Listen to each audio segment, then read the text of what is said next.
സ്വരൂപമായ ശ്രീകൃഷ്ണ ഭഗവാനും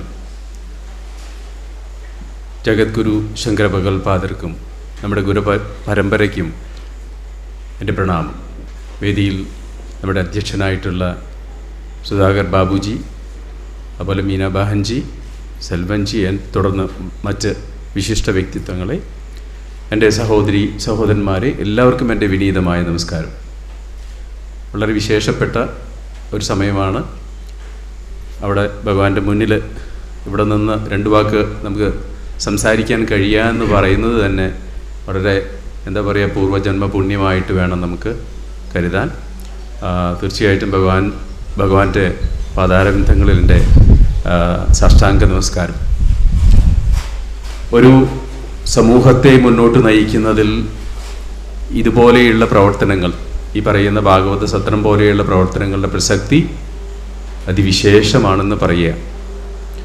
കാരണം നമ്മുടെ സംസ്കാരത്തെ നമ്മൾ മുന്നോട്ട് കൊണ്ടുപോകുന്നത് നമ്മളിൽ കൂടിയാണ്. ഈശ്വരൻ പ്രവർത്തിക്കുന്നത് നമ്മളിൽ കൂടിയാണ്. ആ ഈശ്വരൻ എന്താണോ ആഗ്രഹിക്കുന്നത് അതായിരിക്കണം നമ്മുടെ പ്രവർത്തനം. അപ്പോൾ എന്താണ് ഈശ്വരൻ്റെ ആഗ്രഹം എന്നറിയുക എന്നുള്ളത് ആദ്യത്തെ കർത്തവ്യമാണ്. അപ്പോൾ നമ്മുടെ സംസ്കാരത്തെ അറിയണമെങ്കിൽ ഈശ്വരനെ നമ്മൾ അറിയണം. ഈശ്വരനിൽ കൂടിയാണ് നമുക്ക് നമ്മുടെ സംസ്കാരത്തെ അറിയാൻ കഴിയുക. പക്ഷേ ഈശ്വരനെ അറിയാൻ കഴിയണമെങ്കിൽ നമുക്ക് വേണ്ടത് ഗുരുവാണ്. അപ്പോൾ നമുക്കൊരു ഗുരു ഉണ്ടെങ്കിൽ മാത്രമേ ഈശ്വരനിൽ എത്താൻ സാധിക്കൂ. അപ്പോൾ നമ്മുടെ ഒരു വളരെ ഈ കാലഘട്ടത്തിലൊക്കെ നമ്മൾ നേരിടുന്ന ഏറ്റവും വലിയൊരു പ്രശ്നം എന്ന് പറയുന്നത്, നമ്മുടെ കുട്ടികൾ, നമ്മളൊക്കെ ഇവിടെ ഇരിക്കുന്ന എല്ലാവരും വളരെ സുപരിചിതമായിട്ട്, പ്രത്യേകിച്ച് ഒരുപക്ഷെ ഇപ്പോൾ ഉള്ള കുട്ടികൾക്ക് ഒരുപക്ഷെ അറിയുന്നുണ്ടാവില്ല, അത്ര അധികം പറയുന്നുണ്ടാവില്ല. പക്ഷെ നമ്മളൊക്കെ പഠിച്ചുകൊണ്ടിരുന്ന കാലത്ത് മാതാപിതാ ഗുരു ദൈവം എന്ന് നമ്മൾ എപ്പോഴും പറയും. ഇപ്പോഴും നമ്മൾ അത് തന്നെ എപ്പോഴും പറയുക. പക്ഷെ ഇവിടെ നമുക്ക് മാതാപിതാ ഇത് രണ്ടും നമുക്ക് നന്നായിട്ട് അറിയാം. പക്ഷെ ഗുരു എന്ന് പറയുമ്പോൾ നമ്മുടെ മനസ്സിൽ ആദ്യം ആരാണ്, എന്താണ് എന്നൊക്കെയുള്ള സംശയങ്ങൾ വരും. കാരണം ആരാണ് ഗുരു എന്ന് പോലും നമുക്ക് കൃത്യമായിട്ട് പറഞ്ഞു തന്നിട്ടില്ല.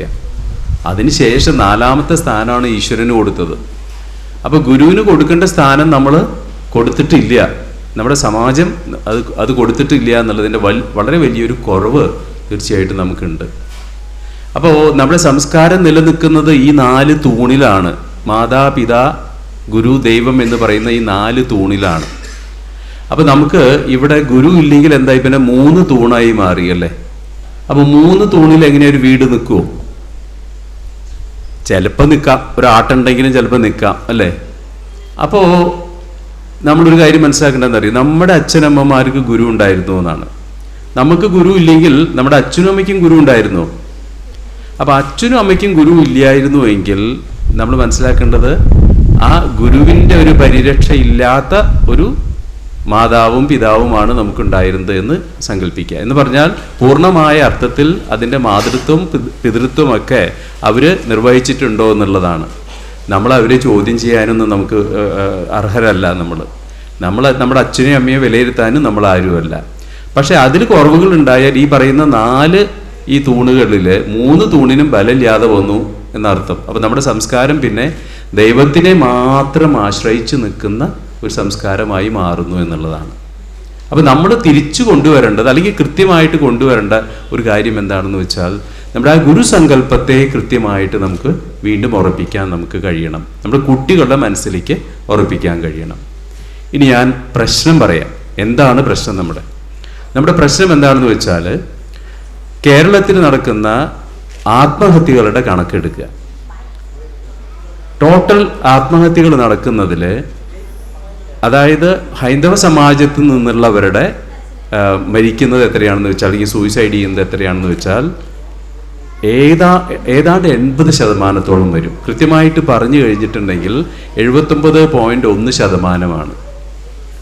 അതേസമയം മറ്റ് സമാജങ്ങൾ, ഒരു സമാജം 9.9%, വേറൊരു സമാജം 10.6%. ഇത് നമ്മൾക്ക് കണക്കുകൾ വേണം. നമ്മൾ എന്തെങ്കിലും ചെയ്യുമ്പോൾ നമ്മൾ ചെയ്തതൊക്കെ കറക്റ്റ് ആണോ എന്ന് അറിയണമെന്നുണ്ടെങ്കിൽ, നമ്മുടെ സമാജത്തിൽ ഞാൻ പറയട്ടെ, എത്ര അധികം ഭാഗവത സപ്താഹങ്ങൾ നടക്കുന്നുണ്ട്, അതുപോലെ സത്രങ്ങൾ നടക്കുന്നുണ്ട് അല്ലേ. ഇത്രയും കാര്യങ്ങളൊക്കെ നടന്നിട്ട് പോലും എന്തുകൊണ്ടാണ് ഇത് സംഭവിക്കുന്നത്? അതായത് നമ്മുടെ ജനസംഖ്യ അനുപാതം വെച്ച് നോക്കിയാൽ അതിനേക്കാൾ കൂടുതൽ ആളുകളാണ്, ആ അനുപാതത്തിൻ്റെ അടിസ്ഥാനത്തിലല്ല ഇവിടെ ആത്മഹത്യകൾ നടക്കുന്നത്. ഇവിടെ ഇരിക്കുന്ന ആരും അങ്ങനെ ഒരു ആത്മഹത്യയെ പറ്റി ചിന്തിച്ചിട്ടുണ്ടാവില്ല. പക്ഷേ നമ്മുടെ മക്കൾ ചിന്തിക്കില്ല എന്ന് പറയാൻ പറ്റുമോ? പറയാൻ പറ്റുമോ? ഞാൻ പറയുന്നത്, ഇന്ന് ലോകം മാറിക്കൊണ്ടിരിക്കുകയാണ്, വളരെ വേഗം മാറിക്കൊണ്ടിരിക്കുകയാണ്. അപ്പം ഇന്ന് നമുക്ക് കിട്ടുന്ന ആത്മബലം നമ്മുടെ മക്കൾക്കുണ്ടോ? നമ്മൾ ആലോചിച്ച് നോക്കും. ഒരു സാധനം കിട്ടിയില്ല എന്ന് പറഞ്ഞാൽ ആ സമയം ആ കുട്ടികളുടെ എത്രമാത്രം റെസ്റ്റ്ലെസ് വയലൻ്റ് ആയിട്ട് ആ കുട്ടികൾ ബിഹേവ് ചെയ്യുന്നത് നോക്കിയില്ല, അവർ പെരുമാറ്റത്തിൽ വരുന്ന മാറ്റം നോക്കിയോ? നമ്മുടെ കാലത്ത് നമുക്ക് കിട്ടിയില്ല വെച്ചാൽ അത് കിട്ടിയില്ല, അത്ര തന്നെ ഉള്ളൂ. അതിനപ്പുറത്തേക്ക് ഒന്നുമില്ല. അച്ഛനും അമ്മയും പറയില്ല അതില്ല എന്ന് പറഞ്ഞാൽ ഇല്ല. പക്ഷെ ഇന്ന് അങ്ങനെയല്ല. അപ്പം എന്താ സംഭവിക്കുന്നതെന്ന് വെച്ചാൽ, കുട്ടികൾക്ക് ഈ തരത്തിലുള്ള ചുറ്റുപാടുകൾ വരുമ്പോൾ അവർക്ക് ഈ സാഹചര്യങ്ങളെ തരണം ചെയ്യാനുള്ള ശക്തി നമ്മൾ കൊടുക്കണം. നമ്മൾ അവർക്ക് വേണ്ടി ബാങ്ക് ബാലൻസ് ഉണ്ടാക്കിയിട്ടോ വലിയ വീട് വെച്ച് കൊടുത്തിട്ടോ ഒന്നും നമുക്ക് അവരുടെ ഭാവി നമുക്ക് ഏറ്റവും ശോഭനമാക്കാൻ കഴിയില്ല. മറിച്ച് അവർക്ക് സംസ്കാരം നമുക്ക് കൊടുക്കാൻ കഴിയണം.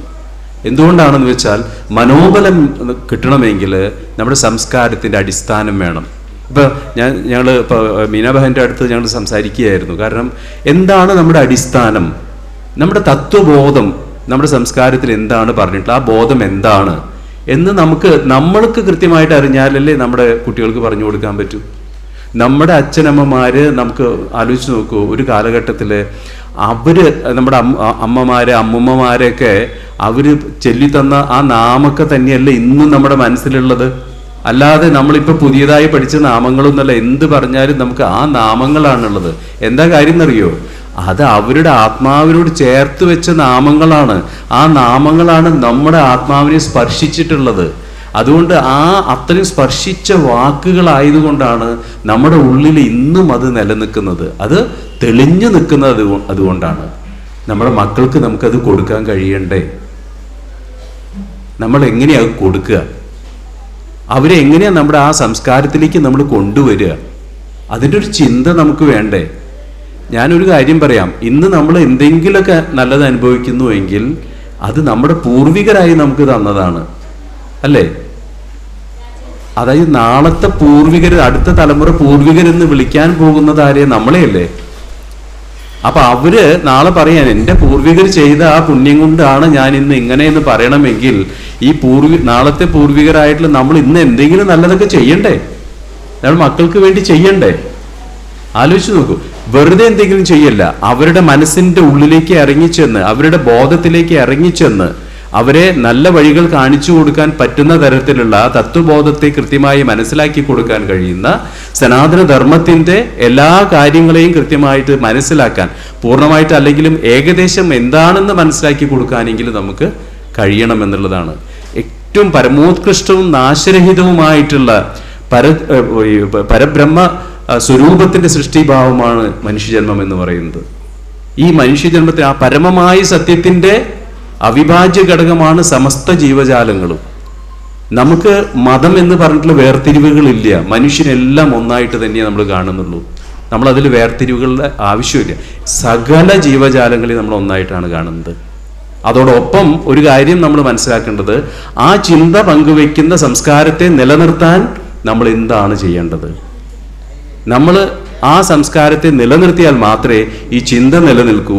അതുകൊണ്ട് നമ്മളെല്ലാവരും അതിനുവേണ്ടി പ്രവർത്തിക്കാൻ തയ്യാറാവണം. സംസ്കാര മിഷൻ എന്ന് പറയുന്നത് 28 സന്യാസിമാരുടെ നേതൃത്വത്തിൽ, ഇപ്പോൾ ചിദാനന്ദപുരി സ്വാമിജി നേതൃത്വം കൊടുക്കുന്ന ഗുരുമണ്ഡലത്തിന് കീഴിൽ പ്രവർത്തിക്കുന്ന ഒരു പ്രസ്ഥാനമാണ്. നമ്മളൊക്കെ അവിടെ സേവ ചെയ്യുന്നു എന്നേ ഉള്ളൂ.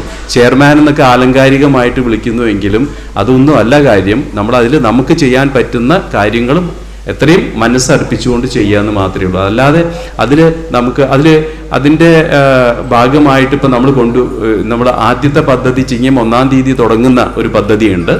അതാണ് ഗുരുപ്രവേശം എന്ന് പറയുന്നത്. നമുക്കറിയാം, ഗൃഹപ്രവേശം ഭംഗിയായിട്ട് വീട്ടിൽ നടത്തി, അല്ലേ? നമ്മൾ കാലത്ത് ഇത് നടത്തി, എന്താ പറയുക, ഈ ഗണപതി ഹോമം നടത്തി, അത് കഴിഞ്ഞിട്ട് നമ്മൾ ഭഗവത് സേവ നടത്തി, ഇങ്ങനെ എല്ലാ കാര്യങ്ങളും ചെയ്ത് ഭംഗിയായിട്ട് വീട്ടിൻ്റെ ഗൃഹപ്രവേശം നടത്തി. പക്ഷേ ഗൃഹപ്രവേശം നടത്തിയത് കൊണ്ട് മാത്രം ഒരു ഗൃഹം പൂർണ്ണമാവില്ല. അവിടെ ഒരു ഗുരു പ്രവേശിക്കണം. ഒരു ഗുരു പ്രവേശിച്ചിട്ട് ആ ഗുരുവിൻ്റെ പാദസ്പർശമേറ്റാൽ മാത്രമേ അതിനെ ഒരു പൂർണ്ണമായിട്ട് നമ്മുടെ സംസ്കാരത്തിന്, നമ്മുടെ ധർമ്മത്തിൽ അധിഷ്ഠിതമായിട്ടുള്ള ഒരു ഗൃഹമായി മാറുന്നത് അപ്പോൾ മാത്രമാണെന്ന് നമ്മൾ ആദ്യം തിരിച്ചറിയണം. അപ്പം എന്താ ചെയ്യാൻ സാധിക്കുക നമുക്ക്? അപ്പം നമ്മൾ ഒരു പദ്ധതി ആവിഷ്കരിച്ചിട്ടുള്ളത് എന്താണെന്ന് വെച്ചാൽ, ഓരോ വീടുകളിലും, അപ്പോൾ കേരളത്തിൽ നമ്മൾ 1,00,000 വീടുകളിലാണ് ഗുരുപ്രവേശം നമ്മൾ നടത്താൻ ഉദ്ദേശിക്കുന്നത്. അടുത്ത ചിങ്ങം 1-ാം തീയതി തൊട്ട് തുടങ്ങാനാണ് പ്ലാൻ ചെയ്തിട്ടുള്ളത്. അത് ഈ നമ്മുടെ ഗുരുക്കന്മാരുടെ എല്ലാവരുടെയും അനുഗ്രഹത്തോടു കൂടിയിട്ടുള്ള ഒരു പ്രവർത്തനമാണ്. അതിൻ്റെ വഴിയെ നമ്മുടെ സുധാകർ ബാബുജിയൊക്കെ സംസ്കാരയുടെ സജീവമായിട്ടുള്ള എന്താ പറയുക, നമ്മൾക്ക് ഒന്നിച്ച് പ്രവർത്തിക്കുകയാണ്, വേറെയല്ല, ഒന്നിച്ചുള്ള പ്രവർത്തനമാണ്. അപ്പോൾ അദ്ദേഹം തന്നെ വരും സമയങ്ങളിൽ നിങ്ങളുടെ അടുത്ത് അത് പങ്കുവയ്ക്കുന്നതായിരിക്കും. എന്തായാലും വളരെ വലിയൊരു മാറ്റം നമുക്ക് തീർച്ചയായിട്ടും ആവശ്യമാണ്. അതുകൊണ്ട് നമ്മൾക്ക് എല്ലാവർക്കും ഒത്തുചേർന്നുകൊണ്ട് ഒന്നാണെന്ന മനസ്സോട് കൂടിയിട്ട് നമുക്ക് പ്രവർത്തിക്കാൻ കഴിയണം. അതിന് നമ്മുടെ ധർമ്മം അടിത്തറയായിട്ട് നിൽക്കണമെന്ന് മാത്രം പറയുന്നു. അതോടൊപ്പം ഈ ശ്രീമദ് ഭാഗവത സത്രം അമൃതോത്സവം 2026 ഈ മേൽപ്പാറ ഈ ക്ഷേത്രത്തിൽ നേരത്തെ പറഞ്ഞു, ഗുരുവായൂരപ്പൻ്റെ അവിടെ ഗുരുവായൂർ പോയിട്ട് അവിടെ ദർശനം നടത്തിയ അതേപോലെ തന്നെയാണെന്ന്. തീർച്ചയായിട്ടും ഇവിടെ ഒരു സംശയം വിചാരിക്കേണ്ട. നമ്മൾ പറയും, നമ്മൾ മുകളിലേക്ക് നോക്കിയിട്ട് ഈശ്വരനെ നമ്മൾ പറയും, ഈശ്വരൻ എൻ്റെ തൊട്ടടുത്ത് നിൽക്കുന്നുണ്ട്. നമ്മൾ ഭഗവാൻ ഇവിടെ നിറഞ്ഞു നിൽക്കുകയാണ്. എവിടെ നിന്ന് പ്രാർത്ഥിച്ചാലും ഗുരുവായൂരപ്പന് തന്നെയാണ് പ്രാർത്ഥിക്കുന്നത്, ഒരു വ്യത്യാസമില്ല. അപ്പോൾ ഇവിടെ നിന്ന് പ്രാർത്ഥിച്ചാൽ തീർച്ചയായിട്ടും അത് കുറച്ചും കൂടിയും, കാരണം എന്താ വെച്ചാൽ ഈ സങ്കേതങ്ങൾ ഉള്ളത് കൊണ്ട് കൂടുതലായിട്ട് നമുക്ക് അനുഭവപ്പെടുമെന്നുള്ളതാണ് അതിൻ്റെ സത്യം. അപ്പം അതുകൊണ്ട് തീർച്ചയായിട്ടും ആ ഗുരുവായൂരപ്പൻ്റെ കടാക്ഷം ധാരാളമായിട്ട് നമുക്കുണ്ട്. അപ്പോൾ ഈ ഒരു വേദിയിൽ ഈ അമൃതോത്സവം എന്ന് പറയുന്ന ഈ ഇതിൻ്റെ ഒരു ബ്രോഷർ നമ്മൾ റിലീസ് ചെയ്തു. അത് ചെയ്യാനുള്ളൊരു ഭാഗ്യം നിങ്ങളുടെയൊക്കെ അനുഗ്രഹം കൊണ്ടുണ്ടായി. വളരെ വളരെ സന്തോഷം. എല്ലാവർക്കും ഭക്തിദേവിയുടെ ധാരാളമായിട്ടുള്ള അനുഗ്രഹം ഈ സമയങ്ങളിൽ ഉണ്ടാവട്ടെ എന്ന പ്രാർത്ഥനയോടെ നിർത്തുന്നു. നന്ദി, നമസ്കാരം. വന്ദേ ശങ്കരം.